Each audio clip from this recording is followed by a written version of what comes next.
But I spoke to one lady and she was like, I just want to do my food shop at Marks and Sparks instead of Lidl and know that I can do that consistently and like stably without having to sacrifice anything.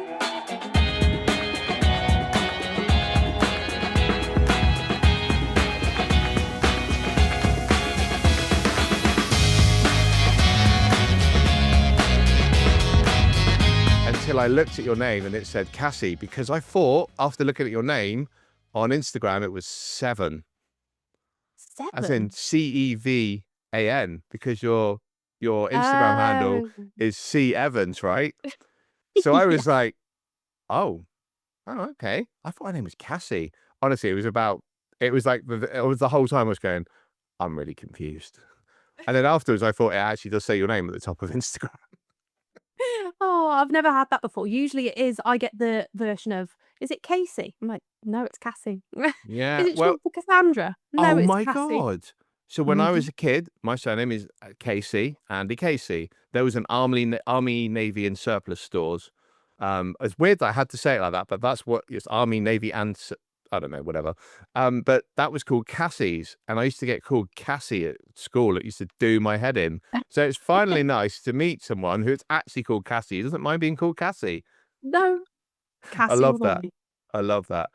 So Cassie, tell me a bit more about growth and like how did growth come into your world, and how is that what you do now? And you're a growth specialist, and like I mean, I have to also, for anyone who's listening, Cassie's got loads of plants in the background, which every time I've seen you on Zoom, I'm like, she's always got loads of plants. So where did growth come from it? And I'm assuming it's not because you're a gardener, right?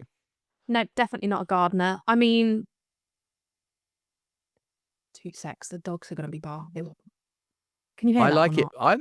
not? I prefer it when the dogs are barking. What dogs have you got? Let's get down to the nitty gritty. Let's not talk about work. I've got a boxer dog, but Right. next door's dogs have just barked and he goes straight out as if to go, yeah, I'm here, I'm here, I'm here. Usually it's either barking or howling. The ice cream van comes round, he is howling. You have an ice cream van that comes around to your house? We have it come round when it's like raining. Oh my God. Wow. Let's talk about that. Have you ever bought an ice cream from the ice cream van? No, because they were very, very much overpriced. I love You've that. seen that meme of those two girls and they're like, he's not going to get anywhere. He's selling 2 screwballs for £9. Have you ever seen that meme? No, but Oh, I'm going to have to send you that. amazing. But it just reminded me, I don't know if you've ever seen the film. This is where we're going to have this, like, we were talking about Friends earlier on. You're like, I don't watch Friends and I drink decaf coffee. And I was like, it's all right, we can still be friends. Have you ever seen the film Friday? Yes. The main drug dealer in that drives an ice cream van. I've always thought that the ice cream van drivers are drug dealers, but that's See, just we because have that of that film. vibe around here because why are you coming out when it's raining? Nobody's going to come out and get an ice cream. So what are you actually selling? I mean, it's the best decoy, isn't it? Yeah. So you got a boxer dog. So I've got 3 spaniels. I have 2 that are currently in season at the moment. So one is the grandson of the mother and the grandmother and the daughter. So he's currently in the crate, even though he's been done because they are sniffing around him like you would not believe at the minute. So yeah, Bear's just Bear. Sleeps all your dog day. is called Bear as well. What a great Bear the name for a dog. boxer. Yeah. Bear Do you know the what? boxer. This is going to be shameful. I suppose there's an element of it because it does show element of me growing an account. Bear has got his own TikTok account and I set this up during COVID and he's got about 20-odd thousand followers. I wish I was on TikTok. I actually deleted TikTok because it was just massively consuming my life. And I realized there was nothing I was getting out of it other than I'd either go, oh my God, look at this to my wife 400 times a day, which was starting to probably drive her crazy. Or I would watch those stuff and be like, oh my God, why are people doing that? It's so like negative stuff that starts to like bring you down. So yeah, I deleted TikTok. I think eventually Facebook might go as well. Yeah, Facebook. I don't know about you. I said this to my partner the other day because my partner deleted all of his socials. He's completely off everything. Oh, wow. He's my idol. I know. He's just so zen about it. I'm like, how? Like, I love to keep in the loop. I think because of business being online, it's so good to have a sense of what is going on and what everybody's doing. But I said to him, Facebook lately, I scroll through and I'm like, I've got posts from people who I don't even know, pages I Yeah. don't even follow, groups I'm not even a part of. Like, I scrolled for about 5 minutes and I was like, I don't have a single post from anybody that I'm following here, so what the hell Where's is going Auntie on? Noreen? Where's she Yeah, gone? I can't believe it. yeah, absolutely. Where is she? What's going on? Who's getting Yeah. married? Who's having kids? Yeah. It's weird, isn't it? It used to be like, do you remember it used to be, remember we used to get poked on Facebook? Poked and like Farmville notifications. Do you remember them? Farmville. I remember, what's that game that everyone plays which has got the, oh God, it's like the Jewels or something? Candy Crush. Candy Crush. It would be like, Stuart is playing Candy Crush. And he'd be like, can't imagine Stuart playing Candy Crush. You're like, I'm not playing Candy Crush. Wow, amazing. Do you know what Oh. the crazy thing is? You're talking about growth as well, is the fact that, like, isn't it funny how we outgrow things as well? Oh god, yeah. But I don't know Yeah. whether we outgrow them or they outgrow us. I can never quite work that out, whether it's like, actually it That's doesn't very fit true. our environment anymore. Yeah. But then how things circulate back round as well. Like, Yeah. if you think about fashion or technology or trends, like, there are things that do come back round and you are questioning it, like, "Why? What?" Like, this trend should have been left behind. I actually thought this when I was away a couple of weeks ago. I only took my iPad. Well, I say I always call it an iPad, but it's actually Google Pixel tablet. But it's just because my daughter calls it the iPad, so it's just easier. Easier. Yeah. Sorry, Apple, if I've offended you. But I took it away with me, and I got the stylus with it. And while I was away, I was actually just enjoying writing on my tablet, and I thought, isn't this weird? Like, I hated writing at school, but like the creativity part of it, and then, but I still don't. I still believe nothing beats writing stuff down on paper. It feels more real, right? Real. And that's the Yeah. one thing I hated at school. So yeah, for me, definitely, that's a definite growth thing. So I love this. I love this. When you talk about growth within your business and you being a growth specialist, what does that mean to you, and how did you get to where you are now, and how did you become Yeah, so growth to me not has seven Cassie? growth for me has always been super present, I think, both through business and through personal life as well. Having anxiety and depression, it was that thing of growing and learning from that, I suppose. But in terms of the business realm of things, so before becoming a business growth specialist, I was actually a virtual assistant. Um, I loved it. I was very much more of a collaborative VA, I like to say, rather than that VA who just gets given a load of tasks, does it, sends it back, and that is kind of it. I'm very much like, what about this idea? We could do this, we could do that. I've seen this thing that would work really well for your business. So very much a collaborative partner You in sound that like my sense. mind. Let's do this. Let's do this. Oh my Yeah. god. Yeah, but also bring in the calm for people as well. Like Yeah. I had some clients who were very much busy bees, having lots of ideas, it was also grinding them to be like, right, okay, but what are we going to start with first? What makes logical sense to do first? Where is there the need and want for this as well? But the issue that I saw happening with clients who were coming to me, and this wasn't all clients, but a fair few of them, was the fact that I almost felt restricted into the quality of work that I could do because I didn't have the necessary information I needed to do said work. So I was doing Yeah. a lot of copywriting, a lot of content creation, design, sales pages, landing pages, email sequences. And when I'd ask them, who's your ideal client? What are the details about your services? Like, what's the transformation? What's the outcomes? Not just like, oh, it's a 6-week program. Week 1, we do this. Week 2, we do that. Like, what's the actual juicy bits here that people are really wanting to know about? They didn't know. Was it the no no from Little Yeah. Britain? No no. Yeah, I know. Computer says no. It Yeah was yeah. very much that vibe of things. And it was frustrating for me not being able to deliver the work that I wanted to do at the quality that I knew I could, but also frustrating to watch these people and their expertise not really get the recognition from the people that deserve to see it Yeah. because they were missing that gap. So what I actually did was I shifted my business ever so slightly and almost did the kind of full circle element. So I still do the implementation now, but that is the final stage. Prior to that now, we look at market research. So I do done for you market research for my clients. This is looking at their competitors. This is looking at their ideal clients. I've got somebody that I'm working with at the moment who we're actually looking at speaking with her current clients to get a better sense on how they see her positioned, like what is her USP, how did they find the experience. But I've also spoken and hosted focus groups to actually build out that ideal client profile, not just what I like to call build a Sims character that isn't real, that is made up, that I did is see your post the other day, and I thought, I wonder how many people were going, "Oh yeah, basically my clients are like Sims yeah. characters." They are. People kind of make these assumptions and pluck things out of thin air that aren't real or relatable, and they'll put out all of this content, and it's like, you're not attracting anybody because you're not actually speaking to a real person here. Yeah. So really looking at their competitors, their ideal clients, and also their business as well, because like we said earlier, we can outgrow, and the types of clients that I work with have been in business for at least 18 months to 2 years. So what worked for them in the beginning may not be serving them now. Yeah. So looking at that as well. So really getting what I like to call the evidence rather than the market research, because I know it's not sexy. People kind of really switch off from that.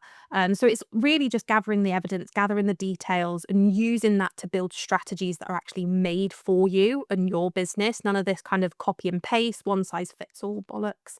Yeah. It's tailored to you, it's made to fit for you. And then we move into that implementation phase before jumping the gun, so to Mhm. speak. Yeah. Um, so yeah, that's a little bit about what I do I and the love that. growth side of things. Is there something that you see kind of like a, almost not necessarily like a repeat offender, but kind of repeat with each client? You're like, yep, this has come up with like all clients. Is there something that always kind of pops up straight away? Do you know what I see quite a lot of? And it's more, this is like really specific. The wording, clarity and confidence. As soon as I see that, I'm like, oh, here we go again. Because it's not, it's overused. So many people use that. And it's like, okay, but do your ideal clients really want clarity and confidence? And if they do, why? That's the thing here. Like they want it, but why? What for? What's that going to give them?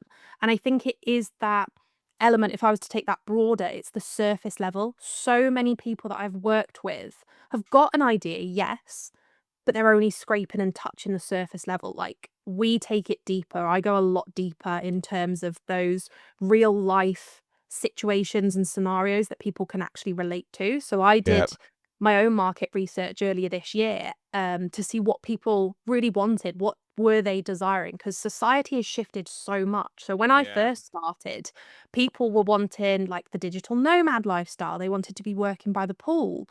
But I spoke to one lady and she was like, I just want to do my food shop at Marks and Sparks instead of Lidl and know that I can do that consistently and like stably without having to sacrifice anything. And as soon as I brought that into my content, people resonated. The same way I had another post that I did and it was like, you don't want to be scrolling on LinkedIn and settling for a £9 an hour job at Tesco's, because people were doing that because they Yeah. didn't feel stable in their business. So as soon as you bring in those real life thoughts, feelings, actions, emotions, I like to call them the fly on the wall moments that Mhm. make people feel called out, but not in a negative way. You're just being like, hey, I know you're doing this. That's what I love to uncover for my clients. I often call that the reality of change because basically, like, it's almost, is there a reality within the change that you want to Yeah, have? And absolutely. I've got to be honest, me living on a yacht in the middle of the Pacific Ocean, I bloody hate yachts. I'll get seasick. The Yeah. idea, the lifestyle sounds great, but you know, it's not me. I need to walk the dogs. I need to go down the beach. I need to go for a surf. I need to Got in. see my friends. I want to be around my family and everything. I don't want to be sat on a yacht in the middle of that. Is so the of opposite of what I've ever wanted in my life. But do you Yeah. know what I mean? It's like, is that change actually a reality? And I think that's one thing that people so often have this kind of like, I don't know, like lottery win example, you know, Yes. like, Yeah. and for me, it comes back to something that, um, you know, when people say, I don't know if you obviously heard people say this, like, oh, what would you do if you won the lottery? And people come out with all this, like, wow, I would do this, I would do that, I would do that. Yeah. Um, Yesterday, my wife and I had a conversation about what would I do if I won the lottery. And it wasn't because of what I wanted to do for myself. I wanted to do something for a friend of mine. And I was like, Mm. oh, actually, I'd like to just take him to do that. Yeah. And it was like, well, actually, that's completely selfless. And it's funny because actually, that's possible anyway. So I Yes. think that's the reality, isn't it? Like, going from Lidl's to, I mean, what have they got against Lidl's? I bloody love Lidl's. I love a Lidl's, but I I think it was love that, like, Lidl's. luxurious element, like, to know Yeah. that you can treat yourself without having to worry about, "Oh, I can go to Marks& and Spencer's, but I need to cancel my Netflix subscription." It was that kind of they didn't wanna make those sacrifices, but I Yeah. totally hear what you're saying, like, we shouldn't have to wait for those moments, those kind of pinnacle moments of, "Oh, I've won the lottery. Oh, I've hit 6K in 6 minutes." Those types of things, yeah, they might feel good, but they're momentary. Like, that feeling's gonna pass, and then you're gonna be chasing that thing again. I think for me, a lot of my clients, and I'm sure listeners can most probably resonate with this as well, is that stability. Because society at the moment just feels so rocky and unsteady, people just Mhm. want that stability and know, "Okay, each month I'm making this, each month I'm paying my bills, and I'm covered. I've got a buffer in case anything happens, if my car breaks, if the kids need something. I mean, school holidays are coming up, like, that element of things, Don't it's that don't remind me. that stability. It's only a couple of weeks away. That's where all of my coaching and how I support people goes. I'm being tested. I've got 6 weeks of working and my daughter's home, and hopefully there's no dogs in season at that point, because that's the messy combination. Just watching fireworks going off. But I think it's mad that you say that, because I used to with my previous business, or one of my businesses, um, we used to have like our ideal client, and ironically, Emily, who was my ideal client, used to shop at Waitrose and Marks and Spencers. So isn't it funny that, like, it's like you kind of, when you look at that, you look at where you perceive where people are, and actually you also look at that the other way, where you actually want to be. So I think I love that. I love that. Yeah. What does growth mean to you then, you personally? I think growth to me is always moving forward. I Mhm. think it doesn't matter how big those steps are, as long as you are making steps forward, that is Yeah. what matters. And I think I've learnt that through the anxiety that I've suffered with. Mhm. It's always been that thing of, if I didn't do the big thing, I'd really bash myself for it. Yeah, yeah. Really kind of slate myself for it, to be like, normal people can do this. Why are you finding it so hard? But actually, really acknowledging those small steps that I make to Mhm. help me get to that bigger point is Yeah. what is going to get me there. So I think growth to me is really, it's those small steps, and I think that's what brings it back to business wise, is those picking up on those small details, the things that we overlook, that we don't think we actually need, but actually really build that strong structure and stability for us to build upon without feeling like we're going to collapse or feel like we're going to go 10 steps back. Like, Yeah. naturally in life, we will take a couple of steps back and then move forward again, but we don't want to have the kind of rug pulled out from underneath us and we feel like we're starting over from the beginning. So, Yeah. growth for me, yeah, really is that constant momentum forward. Sometimes you might take 5 steps, sometimes you might take one, but you're still moving forward at the end of the day. Have you had like that rug pulling moment in your life where you've just gone, "Oh my God, what do I do now?" I think I kind of created that rug pulling movement myself. Yep. And I think that was when I started my business. So prior to that, I was working, quote unquote, a normal job, a normal 9 to 5. See, you Um, don't watch Friends, but that's very Ross Geller. a normal 9 to 5, working at a car dealership. And I always say I was at work watching the clock until I was home, and then I was home counting the hours till I was back at work. And What car dealership did you work for? it was Ford. I used to Ah. work at, well, I was a receptionist first at Land Rover, Mhm. got interested in the whole car sales, did a trainee car sales exec at Ford, and I absolutely hated it. It just wasn't me. It was that cliche sleazy sales, and I was like, not for That's me." my background in sales. Is I worked in sales for about 6 or 7 years.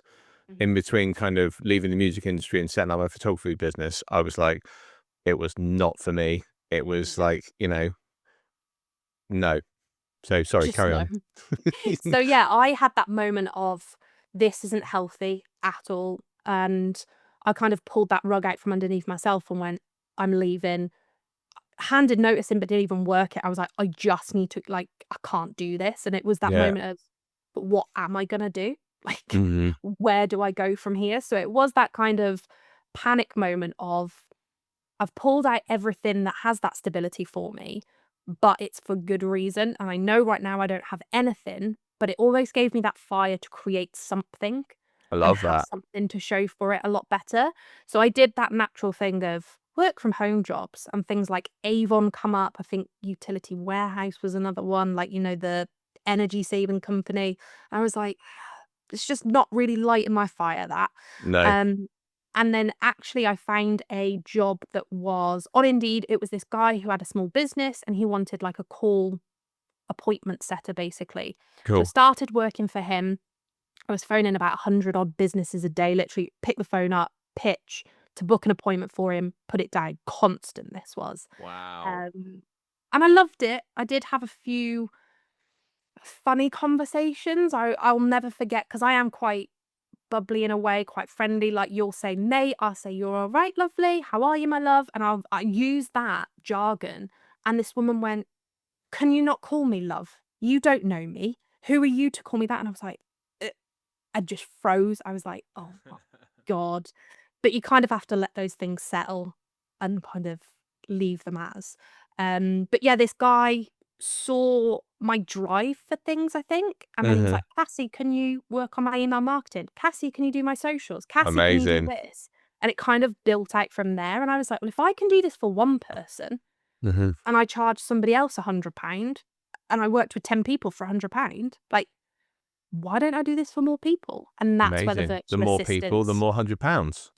exactly. And that's where the virtual assistants kind of come around from that. But it was really pulling the rug out for my own well-being. I think that is Yeah. the thing. Sometimes we don't have control over when that rug is pulled out, and we have to kind of find that control and take rein on things. But sometimes we do have those control to Yeah. do that. And I think I caught it just before, if that makes sense for me. When I worked for Volkswagen for a little while, and I left Yeah. Volkswagen under a bit of a cloud.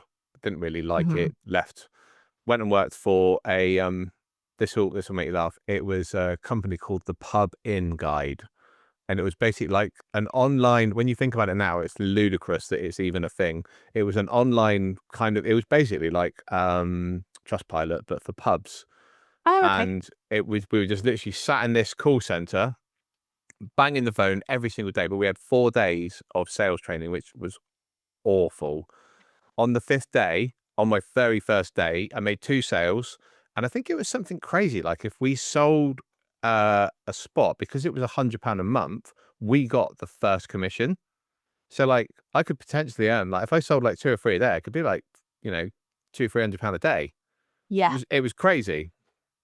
So cool. Get to the first day, the first actual full day, which is the Friday, and the guy comes in who's been training us all week. And went, "Guys, stop! Everyone, put down the phone. Put down the phones. I don't care if you're on the phone. Just put down the phone." And I was like, "Oh God, he's turning into one of these guys."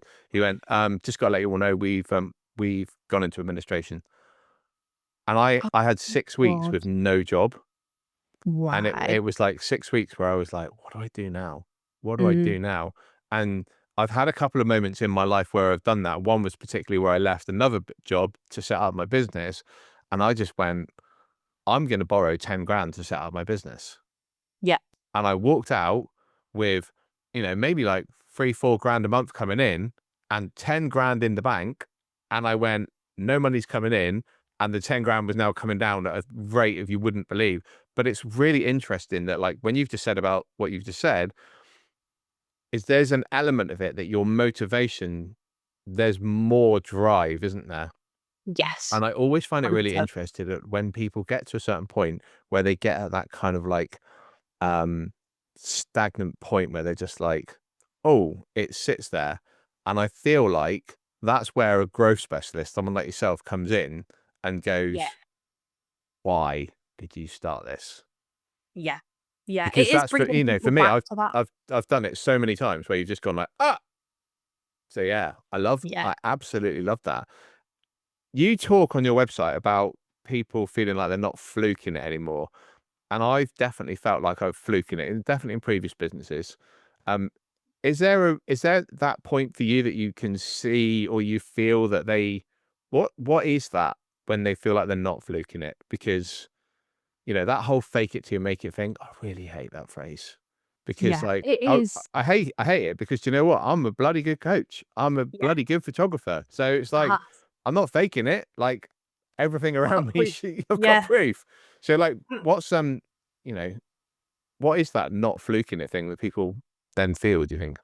Yeah, I think it's the thing, like, I never like to bash people because I did it in the beginning. I experimented, I Yeah. tested things out, I tried things out, so don't ever feel like you winging it is wrong.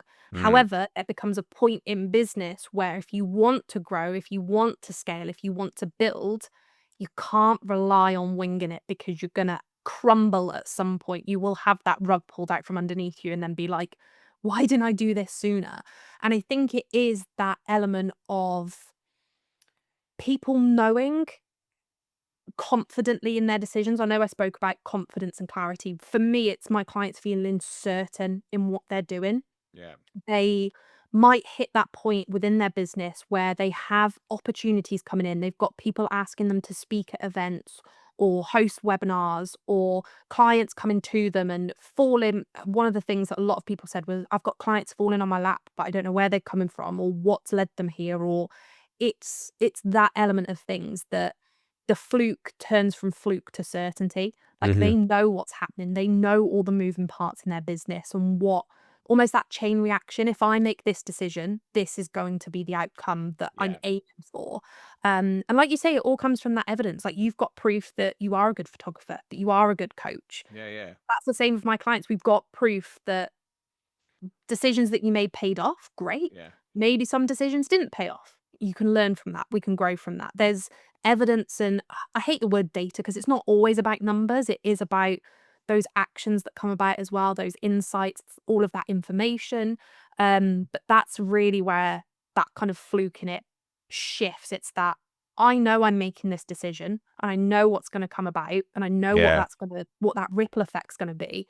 And it's that huge time saver as well, because how many of us have sat there going, "Oh, do I take this on? Do I make this decision? Do I go to that event? Oh, I don't know," and weighing up all the options. And it's like, no, you're going to be so certain in who you are, who you're speaking to, who you're up against in the industry, in the marketplace, and go, this is what I need to do for my business. Yeah, it's quite funny. I was doing something on, I use Claude.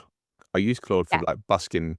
If I've got an idea, I'm like, oh, what about this? What about this? What about this? Uh-huh. And I I got a reply from it 2 days ago. What's your gut feeling, Andy? And I replied, and it went, Mm. well, if that's your gut feeling, go with that. And I thought, fucking hell. Like, me and my wife have always talked about gut feelings, but yet I wasn't listening to that Mhm. gut feeling. Um, One thing that you just touched on then when you're saying about like with the fluke in it is, I think the power of having testimonials is so important for businesses. And I see so many businesses that I don't feel that get their testimonials, because if I'm honest, testimonials are great. I think shit testimonials are brilliant. Yeah. But I think it was Michael McIntyre that says, who gets back from holiday and goes, oh yes, I had a lovely holiday, but the towels were awful. It's like, who does that? Yes. But I think it's great to get customer feedback, right? Because, Mhm. if you don't know, if you don't know what you don't know, you don't know, right? So if you're doing Absolutely. something with a client that isn't particularly great, I think getting feedback like that is a huge part of your growth. Whether you don't want to necessarily hear that they don't like that you called them love, Yeah. but at the same time, I also believe it's massively important that if your conversation, like, we talk on a podcast, if I say fuck and people don't like it, they're not probably for me anyway. Do you know what I mean? Not your people. Yeah. And So, I always say testimonials as well are great for competitor analysis. Go and mm, have a look at your competitors or people in your industry's reviews, feedback, testimonials, because you'll see what your clients are wanting. So they'll see, like, positive or negative. If people have left a negative response, you will see where the gaps are that they're missing that you can step up in. But also any kind of character references that they bring into it, like, I loved working with Andy, he was patient, he was this, he was that. You can see them what your ideal clients are wanting. So as much as they help your business in terms of that like kind of referrals and that business growth and getting more leads. It also, you can be very clever with it and almost a little bit sneaky with it. Check out what your competitors are doing and what their clients are saying and customers, because you can get a hell of a lot of information from that. And it's almost, I don't want to say reading between the lines, but it is. It's seeing that value and then what does that mean for you? I love that. Most of my testimonials say Andy's pretty handsome, very funny. So Yeah. no one's going to get anything from mine, I'm afraid. So what's next for you then? 7. I mean, Cassie, 7. have you got a What lucky is number? Not really, no. Do you know what though, actually? Me and my partner say 7 is our number, like, we I've started got speaking on the 7th. 7 diamonds in my wedding ring. I Mm. wanted 13. My wife wanted 7. We compromised and we did what she said. 'Cause the wife is always right. Yes, exactly. What is next for me? So I'm kind of continuing to grow as well into my role as business growth specialist, especially this year. So I only made the transition last year and felt like I was testing the waters, trying things out, putting my market research to practice and things.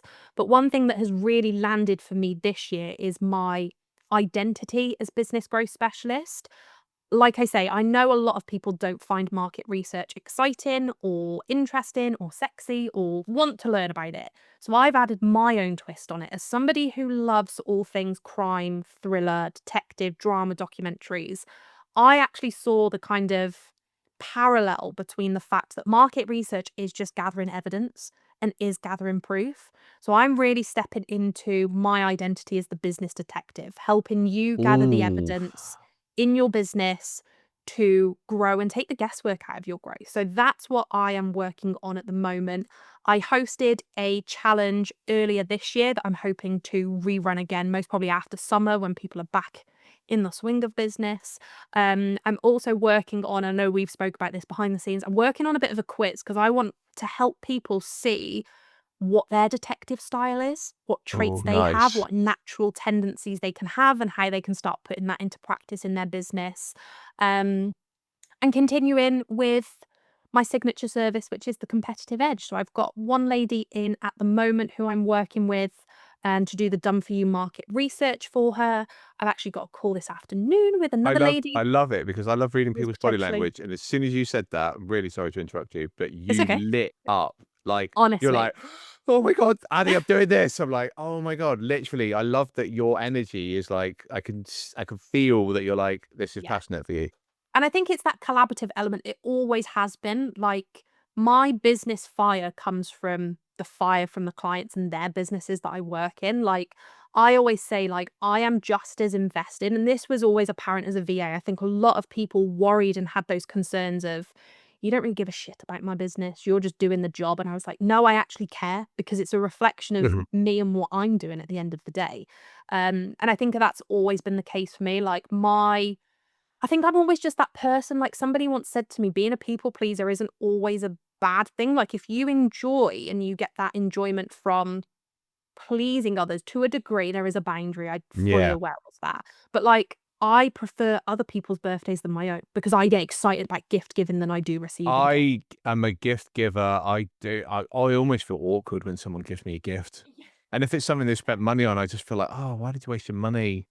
Yeah. Why? But like the watching, watching my wife go and see Joel Dommett the other day, or watching my daughter open a whatever Mm. she got for Christmas. I talked about this actually a little while ago, and that was about my daughter at Christmas, and it was about that whole, asking her what she got for Christmas, and she couldn't really remember, but she remembered the stuff. And for me, it Yes. was like I still love giving gifts, and I'm a 100%. serial people pleaser. It's probably I think it's is it Cat Stevens? She's got a song called People Pleaser. Yes, I I love love that that song. song. Such a good Yeah. song. Such a good song. Um, I'm curious then, growing up, who was your mine was Inspector Gadget, so who was your crime investigator when you were younger? Oh, good question. Do you know what's a little bit morbid? The one I can really remember is Luther. Oh, Yeah. I know that's a little bit morbid because he's quite dark and not mysterious, but yeah, yeah. I'll never forget watching one episode. It was part of my GCSE. I did media studies at school, Right. and one of our projects was crime, and I was like, "Yes, this is Yes. perfect." And at the time, it was when Luther had come out on BBC, I think it was. And Right, I'll right. never forget watching the first episode or first one of the earlier episodes. And this guy put his hand in the blender so he didn't have his fingerprints. So it's very morbid, I know, but he's Oh, one that really stands out. But then you've got like the classics, like good old Vera. Like ugh, yeah, gotta love Vera. I love Vera. Um, you've got Sherlock. Those Yeah, movies are great. yeah, Um, more of the female ones. You've kind of got the Line of Duty, Kate Fleming, yeah. Broadchurch. That was also a good one. I photographed, what's the guy who was on Broadchurch? Is it David? Was David Tennant David Broadchurch? Tennant. I did a set or shot of, well, some set stills for that once. And No it way. was more of a paparazzi type sneaking from the long range. Yeah. And yeah, there was a scene where they were just running up and down this thing with an umbrella, and it was chucking it down with rain. And I remember thinking, yeah, I actually watched it because I'd been at the end of the road at that point, and I remember thinking to myself, yeah, that was real. They're soaked. They are drenched. Yeah. But Oh, yeah. amazing. I love that. I love that. So, how can people find out more about working with Cassie? Like, do you work with certain types of people or? So I usually work with online service providers Mhm. who are either solo business owners or have that small team. Like I say, you may be outsourcing to a VA, social media manager, a podcast manager, if you're somebody that works in that realm of things. You're kind of building out your team. But like I say, you're at that point where you've seeing that your you've made something of your business. I think that's always the thing. When we start out, we have that kind of cross our fingers. Let's hope this works. Let's see if this works, whether it is a little bit of a side hustle or a passion project. But you've proven to yourself that this can work and this Yeah. is working and this is generating an income for you. But you want more certainty moving forward now that this will continue to work. This will continue to build and grow. Mhm. So yeah, online service providers, year to 2 years into business, solo Nice. or with a small team, that just really wants to take the guesswork out of your growth. It's that element of you want to feel certain moving forward and secure, really. I don't know if you've ever read the book Who Not How by Benjamin Hardy. It's actually by Dan Sullivan, but Oh, okay. the irony is of it that Dan Sullivan's Who is Benjamin Hardy, and in the first chapter you find out the book by Dan Sullivan was written by Benjamin Hardy. Oh. So I love that book because it talks about your who, not how, and I really believe that you are that person's how. Oh, so you are that person's who, not their how. And I think one thing I think that people really will struggle with, and they do struggle with, because I've been a solo business owner for 18 years, is actually letting go and letting someone in. What would Yes. you say if like what was that like that what would be that bit for you that was just that last little bit of like if someone's thinking, "Oh, I wanna work, I want some help, I need to take that next step, but, like, I don't wanna let people in." Like, is there anything you kind of do to help people kind of get over that? Because I always think that's quite a, "Oh my god, they don't know my systems, they don't know my ways, my ways and my systems are shit." Yeah. I Yeah. think it comes to that element of one, like I say, and the work that I do is you'll feel a lot more at ease knowing that you've got your stuff together to hand over to somebody that they'll do the job correctly and how you want it to. But I think it also comes down to that point of character element of things. Like I could be in a lineup with 4 or 5 other people who do exactly the same thing as what I do, but the deciding factor, most probably, okay, price will be one because we want to get the best deal. But at the end of the day, when you're working with somebody, you want to work with somebody you actually enjoy working with and that you Yeah. will collaborate with. So, like you've said, if somebody gets offended by you swearing, are they going to work with you? Most probably not. Like, Yeah. you want to feel that you can, like, truthfully, I look back at my clients and I'm like, I don't even see them as clients, I see them as friends. Mhm. And I know that's most probably a really bad thing to have, but at the same time, I'm like, it's not. Like, I'll still reach out to people who may not work with me now, but I'm like, have you seen this? This would be really good for you. And it's always having that person in the back of your mind. So I think when it comes to outsourcing or working with anybody, yes, credentials and what they're offering and the service they're delivering matters, but Yeah. really picture, can you see yourself working with this person and enjoying the process? Like, are they your person, really? Are they your person? I Are love they that. your Cassie, person? thank you so much. You're an absolute superstar. How can people find you on the world of Instagram, obviously I've explained how to spell C Evans. Yeah. And Instagram's, I know you're in LinkedIn as well. Yep. Instagram, LinkedIn. I am on Facebook. I'm not that active on Facebook, but if you are on Facebook, I am there. And I'm also on TikTok. I share my podcast clips as well because I've got a little podcast called the Business Growth Diaries, which is just segments as if you're listening in my diary. Things that have been Oh, working, things that I love haven't. that. So yeah, segments of those go out onto TikTok as well, but I will be sure to share all of those links so people can check it out if they wish. Amazing. I'll just stick all the links to you in the show notes as well. Cassie, you're a Fabulous. superstar. Thank you so much. Thanks for having me on.